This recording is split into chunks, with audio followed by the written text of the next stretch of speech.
Sejarah Yahudi tidak terlepas dengan sejarah kaum Bani Israel. Mereka saling memiliki hubungan erat karena Yahudi sebagai sebuah agama, sedangkan Bani Israel merupakan sebutan bagi orang-orang Yahudi. Kemunculan agama Yahudi berawal dari peristiwa hijrahnya Abraham dari kota Chaldea ke daerah Kanaan, kini disebut Palestina, sekitar tahun 2000 sebelum Masehi. Pada waktu itu, kota Babilonia di bawah kekaisaran Hammurabi. Sebagian sejarawan berpendapat bahwa agama Yahudi pada hakikatnya merupakan campuran dari berbagai unsur yang dipersatukan oleh nasib dan watak. Mereka hidup mengembara seperti kaum Gipsi pada masa Arab Jahili, dan seperti pula Syatarein dan Yarein pada masa dinasti Abbasiyah. Mereka hidup mengembara ke berbagai negara untuk membentuk sebuah komunitas. Dalam Bible dijelaskan bahwa Tuhan menjadikan Abraham sebagai seorang yang taat kepada Tuhan. Dengan ketaatan Abraham, mereka, orang-orang Yahudi, menganggap Abraham sebagai panutan sifat yang baik bagi mereka. Dalam pandangan orang-orang Yahudi, Abraham dijelaskan sebagai orang yang sabar dalam penderitaan, pecinta perdamaian, ramah terhadap orang yang tidak dikenal, memperhatikan keselamatan orang lain, menjalankan hal-hal bersifat ideal semacam keadilan dan kebenaran terhadap keturunannya, dan selalu taat kepada Tuhan dan perintahnya. Bible menjelaskan bahwa Abraham memiliki anak pertama, Ismail dan Ishak, dari ibu yang berbeda. Dalam tradisi Yahudi, anak keturunan Abraham yang meneruskan perjanjian itu adalah Ishak. Hal ini sebagaimana disebutkan bahwa Tuhan memberkati Ismail, tetapi menjanjikan Abraham dan Sarah yang kelak anaknya bernama Ishak akan menjadi anak Abraham yang tetap berhubungan dalam perjanjian dengan Tuhan. Kejadian 17 ayat 20. Sejarah Yahudi dilanjutkan dengan peristiwa Yakub dan keturunannya. Yahudi mengenal Yakub sebagai bapak dari 12 anak yang memiliki suku-suku Israel. Keturunan Yakub selanjutnya adalah Yusuf. Cerita Yusuf menarik bagi para penganut agama Yahudi dalam Islam. Cerita Yusuf dan saudara-saudaranya terdapat dalam Bible dan Al-Quran. Dalam sejarah Yahudi tercatat menjelang tahun sebelum Masehi. Penganut agama Yahudi yakin bahwa alam semesta diciptakan oleh Tuhan.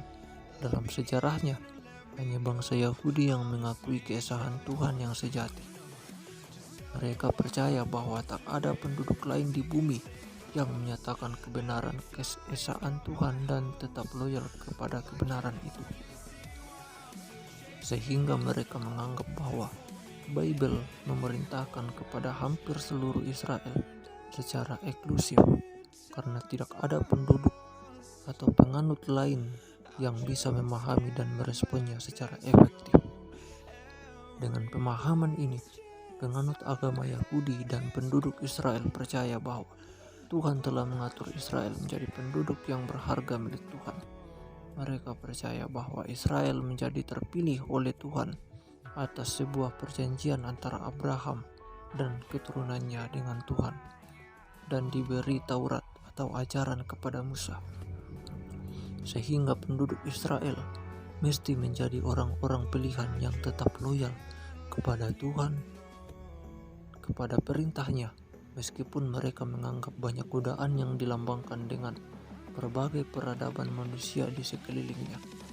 Para penganut agama Yahudi yakin bahwa Tuhan sebagai pemberi hukuman.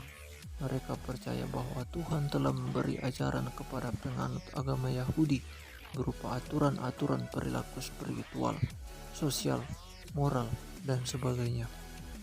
Penganut Yahudi percaya bahwa Tuhan akan menghukum manusia selama manusia memiliki banyak dosa.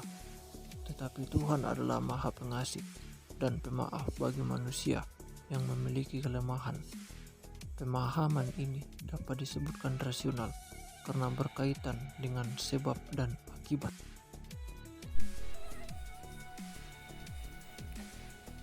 Sejarah Yahudi di Amerika. Sejarah Yahudi di Amerika telah menjadi bagian dari sejarah nasional Amerika sejak masa penjajahan sampai tahun 1830-an. Komunitas Yahudi Charleston, Carolina Selatan adalah kelompok Yahudi terbesar di Amerika Utara. Orang kelahiran Yahudi pertama yang menginjakkan kaki di tanah Amerika adalah Joachim Gans pada tahun 1584. Elias Legarde atau alias Legardo, seorang Yahudi Sephardic yang tiba di James City, Virginia di Abigail pada tahun 1621. Elias berasal dari Languedoc, Perancis. Elias Legarde tinggal di Bucroe di Elizabeth City pada bulan Februari 1624. Pada akhir 1800-an hingga awal 1900-an, banyak imigran Yahudi dari berbagai negara memasuki Amerika. Hal ini ditandai oleh kedatangan bangsa Yahudi ke Amerika Serikat untuk mengembangkan ekonomi dengan mendirikan usaha perdagangan di New York. Pada tahun 1880 hingga 1914, imigran Yahudi asal Ashkenazi atau tradisional yang konservatif mulai berimigrasi ke Amerika. Mereka mendirikan gerakan Zionis di Amerika Serikat dengan mengafirmasi Partai Sosialis dan Serikat Buruh. Secara politis, orang-orang Yahudi Amerika Serikat aktif menjadi bagian dari koalisi liberal New Deal dari Partai Demokrat sejak tahun 1930-an. Namun, ada unsur republik konservatif di kalangan ortodoks yang ditandai oleh tingkat pendidikan tinggi sehingga berpengaruh positif dalam tingkat mobilitas sosial. Populasi masyarakat Yahudi di Amerika Serikat berpusat di wilayah pusat kota seperti New York, Los Angeles, dan Miami. Data yang dirilis tahun 1940-an, masyarakat Yahudi terdiri dari 3,7% dari populasi total penduduk, yakni sekitar 6,5 juta. Dari data ini, Amerika menjadi rumah bagi populasi Yahudi terbesar di dunia. Komunitas Yahudi di Amerika Serikat terbagi menjadi 3 aliran, yaitu konservatif, Yahudi Ortodoks, dan Yahudi Reformasi. Pada abad ke-19 Masehi, penduduk Yahudi di Amerika mulai mengorganisir komunitas mereka. Hal ini dibuktikan dengan pendirian Yahudi di Charleston atau semacam rumah panti asuhan di South Carolina pada tahun 1801. Selain itu, pada tahun 1806 juga berhasil mendirikan sekolah Yahudi pertama, Polonius Talmud Torah di New York. Dan pada tahun 1843, organisasi Yahudi sekuler nasional didirikan di Amerika. Kemudian pada tahun 1840, orang-orang Yahudi menjadi kelompok minoritas kecil, sekitar 15.000 dari 17 juta orang Amerika. Warna abu-abu background antara batas huruf merah. Namun, pada tahun 1848, komunitas Yahudi mulai mendapatkan perlakuan negatif di Amerika dengan munculnya pemberitaan negatif orang Yahudi di surat kabar, sastra, drama, seni, dan budaya populer. Keadaan ini membuat komunitas Yahudi terpecah. Suasana semakin memanas ketika terjadinya perang sipil di Amerika. Sebagian komunitas Yahudi ikut serta melakukan perlawanan untuk membela Konfederasi Kolonel Abraham Charles Myers dan Emil Erlanger dan mengajukan persetujuan kepada pemerintah Amerika Serikat tentang kebijakan komunal Yahudi berdasarkan klaim terhadap persamaan hukum dan membela hak-hak minoritas Yahudi. Sebagian komunitas Yahudi yang lain justru ikut membela untuk mendukung pemerintahan Amerika Serikat. Hasil pergolakan komunitas Yahudi tersebut menghasilkan reaksi dari komunitas Yahudi untuk membentuk kelompok organisasi politik di Amerika Serikat, hingga akhirnya menjadikan Lewis Charles Levin dan Senator David Levy Yulee sebagai orang-orang Yahudi yang terpilih menjadi bagian dari pemerintahan Amerika pada tahun 1845 dan menyuarakan kesetaraan hak antara orang Yahudi dan Katolik.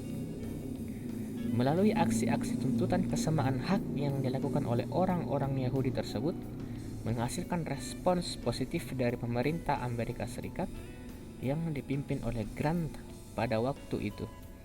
Grant meminta maaf atas perlakuan diskriminatifnya terhadap kaum Yahudi. Bahkan, sebagai bentuk permintaan maafnya, Grant mengundang kaum Yahudi ke kantor pemerintahan dan menyatakan akan memperlakukan kaum Yahudi sebagaimana warga negara lainnya. Tindakan yang dilakukan Grant ini mendapat apresiasi karena telah melahirkan prasangka anti-Yahudi menurun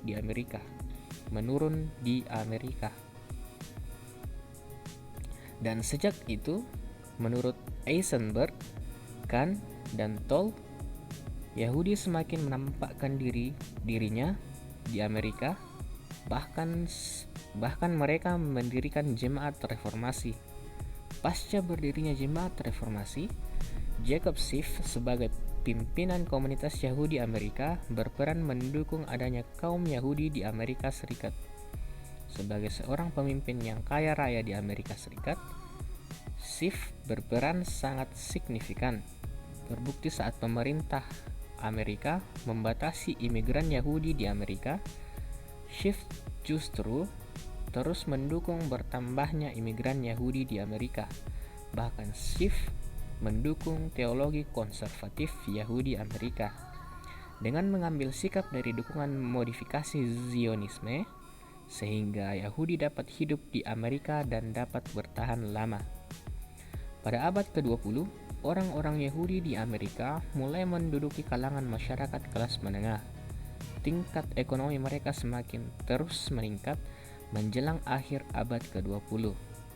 Menurut ekonom Thomas Sowell, pada tahun 1983, pendapatan keluarga dari kalangan Yahudi di Amerika Serikat merupakan kelompok paling tinggi di Amerika Serikat, 72% di atas rata-rata nasional. Selain Sowell, Gerald Krefest juga mengemukakan bahwa pada abad ke-19, orang-orang Yahudi di Amerika semakin sukses dalam menjalin perdagangan dan investasi di Amerika Serikat. Sejarawan Edward Shapiro mengutip survei majalah Forbes dari tahun 1980-an yang menunjukkan bahwa dari 400 orang Amerika terkaya, lebih dari 100 orang adalah kaum dari Yahudi. Shapiro memperkirakan lebih dari 30% orang-orang kaya di Amerika adalah orang Yahudi. Bahkan sejak itu, komunitas Yahudi Amerika merupakan komunitas yang membantu memobilisasi kebutuhan para korban perang Eropa. Dan berbagai faksi komunitas Yahudi Amerika, baik dari kelompok Yahudi Reformasi, Ortodoks, sekuler, dan sosialis bergabung bersama untuk membentuk Komite Distribusi Bersama Yahudi Amerika. Komunitas Yahudi Amerika mengumpulkan $63 juta dana bantuan untuk membantu komunitas Yahudi yang ada di Eropa. Lahirnya negara Israel pada tahun 1948 merupakan bukti focal point kehidupan Yahudi Amerika dan filantropi, serta simbol bersatunya kaum Yahudi di Amerika. Berdirinya negara Israel tak lain merupakan hasil dari perjuangan orang-orang Yahudi dalam Perang 6 Hari pada bulan Juni 1967.